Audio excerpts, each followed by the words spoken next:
요한이 전한 거룩한 복음입니다. 유다인들의 축제 때가 되어 예수님께서 예루살렘에 올라가셨다. 예루살렘의 양문 곁에는 히브리 말로 베차타라고 불리는 못이 있었다. 그 못에는 주랑이 5채 딸렸는데 그 안에는 눈머니, 다리 저느니, 팔다리가 말라 비틀어진 이 같은 병자들이 많이 누워 있었다. 거기에는 38에나 앓는 사람도 있었다. 예수님께서 그가 누워 있는 것을 보시고 또 이미 오래 그렇게 지낸다는 것을 아시고는 건강해지고 싶으냐 하고 그에게 물으셨다. 그 병자가 예수님께 대답하였다. 선생님, 물이 출렁거릴 때 저를 못 속에 넣어줄 사람이 없습니다. 그래서 제가 가는 동안에 다른 이가 저보다 먼저 내려갑니다. 예수님께서 그에게 말씀하셨다. 일어나 내 들 것을 들고 걸어가거라.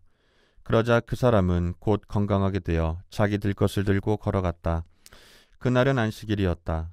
그래서 유다인들이 병이 나은 그 사람에게 오늘은 안식일이요. 들 것을 들고 다니는 것은 합당하지 않소 하고 말하였다.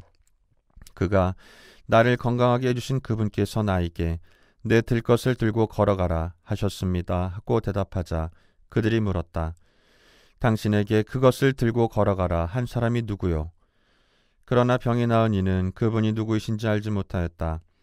그곳에 군중이 몰려 있어 예수님께서 몰래 자리를 트셨기 때문이다. 그때 예수님께서 그 사람을 성전에서 만나시자 그에게 이르셨다. 자, 너는 건강하게 되었다. 더 나쁜 일이 너에게 일어나지 않도록 다시는 죄를 짓지 마라. 그 사람은 물러가서 자기를 건강하게 만들어주신 분은 예수님이시라고 유다인들에게 알렸다. 그리하여 유다인들은 예수님께서 안식일에 그러한 일을 하셨다고 하여 그분을 박해하기 시작하였다. 주님의 말씀입니다. 네, 여러분께 질문 하나를 드리도록 하겠습니다. 주일 미사를 빠지면 죄일까요? 아니면 죄가 아닐까요? 너무나 당연한 질문을 드렸죠. 주일 미사를 빠지는 것은 죄가 되고 고해성사를 봐야 합니다. 이것이 죄가 되는 이유는 십계명의 3번째인 주일을 거룩히 지내라는 계명을 어기는 것이기 때문입니다. 하지만 조금 더 깊게 생각해보면 주일 미사를 빠지는 것이 죄가 되는 것은 단순히 십계명을 어겼기 때문만은 아닙니다.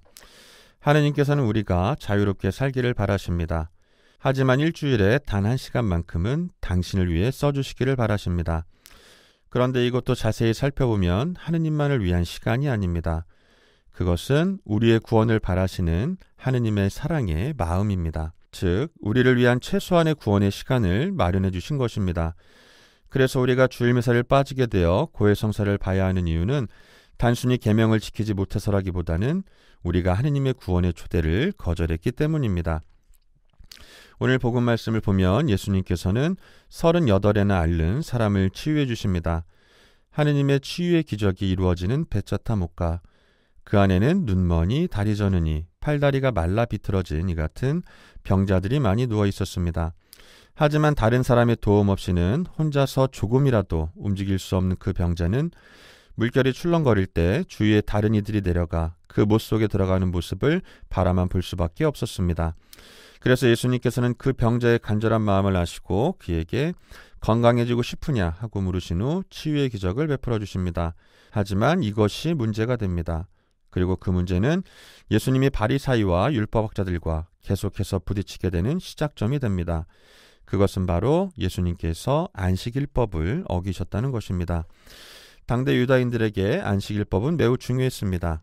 여러 가지 이유가 있겠지만 가장 중요한 것은 신명기 5장 12절에서처럼 하느님께서 안식일을 지키라고 명하셨기 때문입니다. 이어지는 14절을 보면 하느님께서 명하신 이유가 상세하게 설명됩니다. 그러나 이렛날은 주 너의 하느님을 위한 안식일이다. 그날 너의 아들과 딸, 너의 남종과 여종, 너의 소와 나귀, 그리고 너의 모든 집짐승과 내 동네에 사는 이방인은 어떤 일도 해서는 안 된다. 그렇게 하여 너의 남종과 여종도 너와 똑같이 쉬게 해야 한다. 여기서 어떤 일도 해서는 안 된다는 것이 중요한 것이 아니라 너와 똑같이 쉬게 해야 한다가 중요한 포인트입니다. 모두에게 공평한 쉼이 보장되어 그 안에서 하느님께 예배를 드릴 수 있도록 안식일이 준수되어야 한다는 것입니다. 이 또한 하느님의 배려인 것입니다. 하지만 유다인들, 그 중에서도 율법학자들과 바리사이들은 안식일에는 어떤 일도 해서는 안 된다에 초점을 맞춰 사람을 꼼짝달싹 못하게 구속하는 법으로 변질시켜 버렸습니다. 안식일법 또한 우리 모두에 대한 하느님의 사랑이 담긴 법임에도 불구하고 그 안에 담긴 참된 뜻이 가려진 채 그저 지켜야 할 법, 준수 여부에 따라 의인과 죄인을 나누는 기준이 될 뿐이었습니다. 이런 의미 안식일법을 잘 지키는 모습이 과연 하느님 보시기에 좋았을까? 우리도 그저 형식적으로 하느님의 계명들을 지키고 있지는 않은지 반성해 봐야 하겠습니다. 억지로 마지못해서 그저 지켜야만 하는 것으로 하느님의 계명을 바라보지 말고 그 안에 담긴 우리를 너무나도 사랑하시는 하느님의 마음을 먼저 읽을 수 있기를 청하며 오늘도 소중하고 행복한 하루 되시길 빕니다.